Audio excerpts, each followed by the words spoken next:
This is Frank Caprio, a boy born in 1936 in a cold water flat on Federal Hill in Providence, Rhode Island. His parents were hard-working Italian immigrants. His father a milkman and fruit peddler, his mother a homemaker. They didn't have much, but they gave everything they could. And that's where Frank's story begins, with love, struggle, and a strong sense of right and wrong. As a kid, Frank woke up early to shine shoes, deliver newspapers, and help his dad on the milk route. He once said, "I had the privilege of being brought up poor." That wasn't bitterness. It was gratitude. Gratitude for learning empathy early in life, for understanding the quiet struggles of everyday people. His father gave him one simple piece of advice that stayed with him forever. If you don't want to do this for the rest of your life, you better stay in school. And he did. Frank worked his way through Central High School, where he became a state wrestling champion.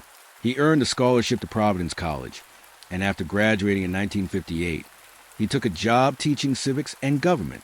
But teaching during the day wasn't enough. At night, he studied law at Suffolk University, driven not by ambition but by purpose. He wanted to serve. He wanted to help, and help he did.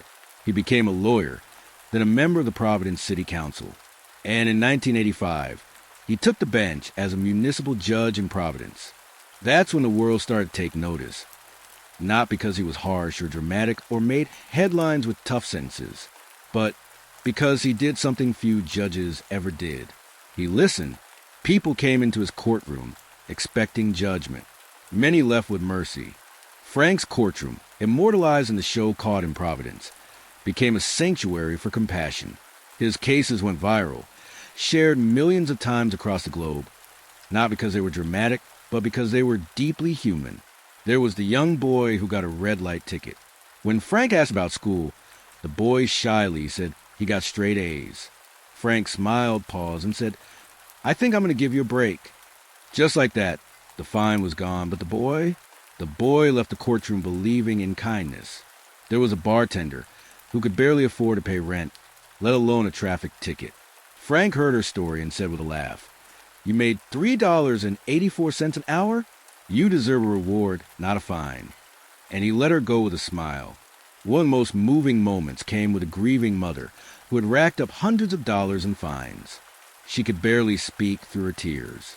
Frank leaned in, gently asked about her situation, then dismissed every single fine. "You've suffered enough," he said. And then, of course, there was Victor Colella, Frank's childhood friend, who showed up in court at age 100. Frank surprised him with a birthday party in the courtroom. They laughed, they shared stories, and millions of people watched two old friends remind the world what loyalty and joy look like. But Frank didn't just show kindness in court. He lived it. He created scholarships in memory of his father, Antonio, and his mother, Philomena. Funds that helped students in need go to school and achieve their dreams. He supported food banks, veterans, and legal aid programs for the poor. He even raised money for the restoration of the Statue of Liberty. He used his fame not to elevate himself, but to lift others.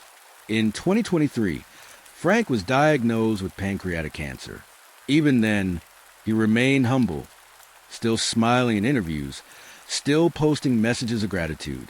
In one of his final messages, he didn't ask people to pray for him. He asked them to pray for everyone who's suffering. That's just who he was.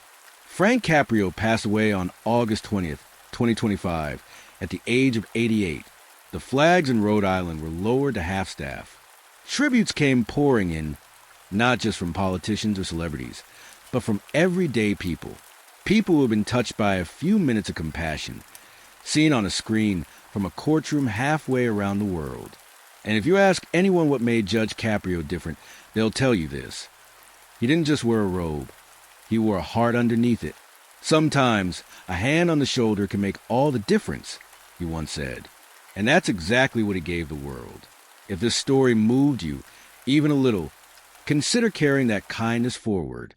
That's how we keep Judge Caprio's legacy alive. Like, share, be kind. Thank you, Judge.